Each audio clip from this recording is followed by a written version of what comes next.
depan kamera dapat melakukan gaya pertama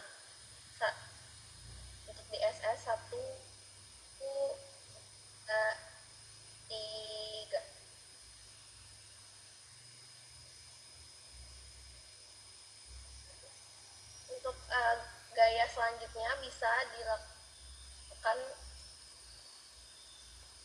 Untuk saya foto kembali. 1, 2, 3. Ya, terima kasih untuk Bapak dan Ibu sekalian yang telah bisa calistung. Nah, kalau untuk gerakan transisi sport SD sekarang kan untuk calistung tidak menjadi syarat utama anak bisa masuk SD. Nah, jadi memang kalau di TK itu tidak terlalu ditekankan ya Bapak Ibu guru untuk calistung, malah hampir tidak boleh. Kalau setahu saya dari pengawas TK malah kegiatan yang banyak itu seperti hal-hal yang lain, motorik halusnya, motorik kasarnya, gitu. Tapi kegiatannya juga termasuk kayak itu kan kita sudah mengajari anak bagi membaca 2 suku kata ataupun memperkenalkan dia ya.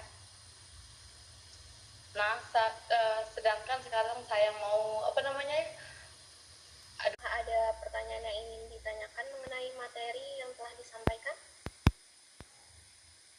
Yang hari keempat, nah ini pokoknya kegiatannya ini terserah dari sekolah masing-masing, tapi kita tetap berpedoman dengan 6 pondasi yang harus kita ajarkan atau kita tanamkan kepada anak PAUD dan SD ya.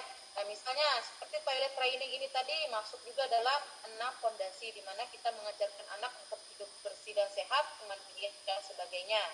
PHBS juga termasuk dalam 6 pondasi. Nah, kebiasaan ini juga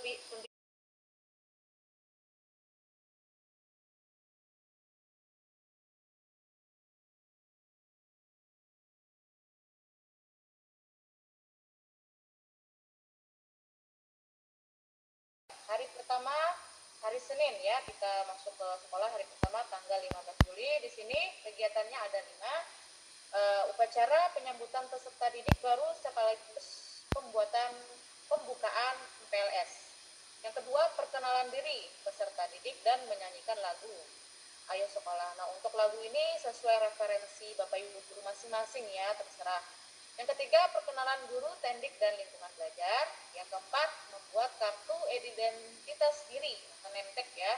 Jadi anak-anak bisa saling mengenal satu sama lain dengan dibuatkan kartu identitas yang bisa kita kalungkan. Yang kelima, PHBS, pola hidup bersih dan sehat. Nah, untuk PHBS ini tadi bisa dengan kita mengajarkan anak cuci tangan, bagaimana membersihkan lingkungan kelas yang bersih, ataupun melakukan kegiatan gotong royong. Nah, itu juga termasuk dalam kegiatan PHBS. Terus yang hari kedua, menyiapkan gambar bentuk sesuai warna sebagai penentu kelompok, kemudian meminta anak berkumpul sesuai kode bentuk dan warna yang ada di kertas nama. Yang ketiga, guru selanjutnya mengajak tiap kelompok anak bernyanyi bersama-sama. Tiap kelompok anak disiapkan lagu sederhana yang berbeda, misalnya judulnya lagu pelangi, gembira berkumpul, dan lainnya. Setelah bernyanyi, guru mencontohkan cara berkenalan, lalu mengajak anak di kelompok tersebut memperkenalkan diri dengan menyebutkan nama dan hal kesukaannya, makanan, mainan, dan lain-lain. Nah, ini adalah contoh saja ya Bapak Ibu guru. Bapak Ibu guru yang lain bisa memodifikasi dengan sesuatu yang lain. Tidak harus Bapak Ibu guru terpatok dalam apa yang ada di materi ini, tapi ini adalah gambaran untuk Bapak Ibu guru bisa diaplikasikan di sekolahnya masing-masing. Lanjut.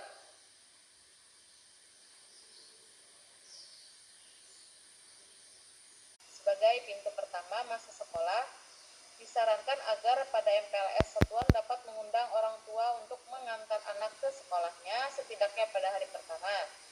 Selain agar hari pertama sekolah menjadi tempat perkenalan orang tua sebagai mitra belajar dengan guru kelas, anak pun mendapatkan penguatan penguatan dari orang tua untuk memastikan lingkungan baru sehingga tercipta rasa aman pada anak. Lanjut. Mewujudkan siswa yang memiliki nilai integritas, etos kerja, dan semangat gotong royong. Di sini ketika anak memiliki ruangan yang baru yang masih gelap dan belum diketahuinya Bapak Ibu guru di sekolah perlu memberikan cahaya penerangan yang dapat membantu ya.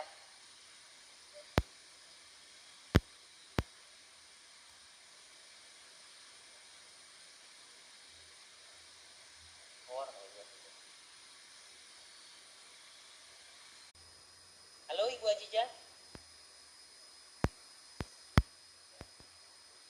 Ibu Ajijah, halo. Dan dari kelompok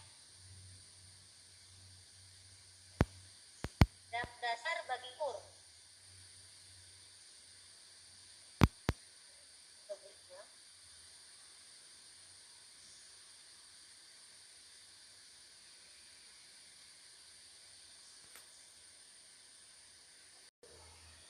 Itu bagaimana kemampuan fondasi dapat dibangun di SD.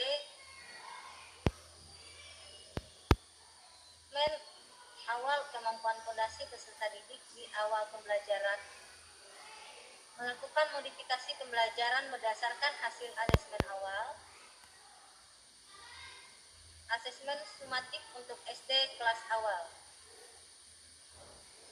Bagaimana materi tersebut diberikan? Paparan membangun kemampuan fondasi di SD. Paparan cara merancang pembelajaran di SD yang membangun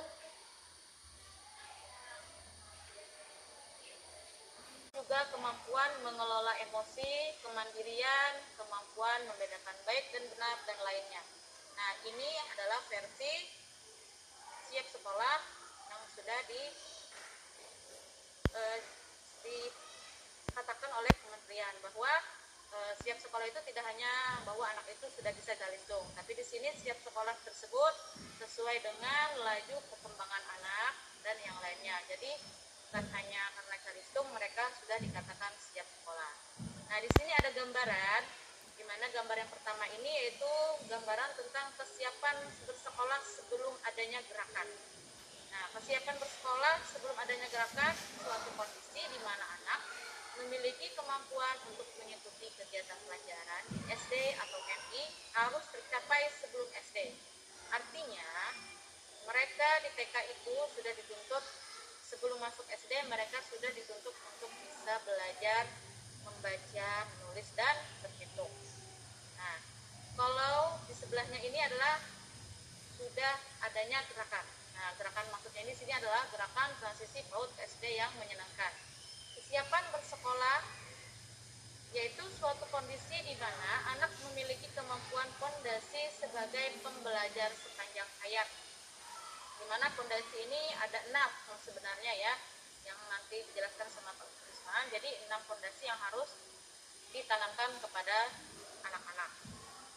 Lanjut.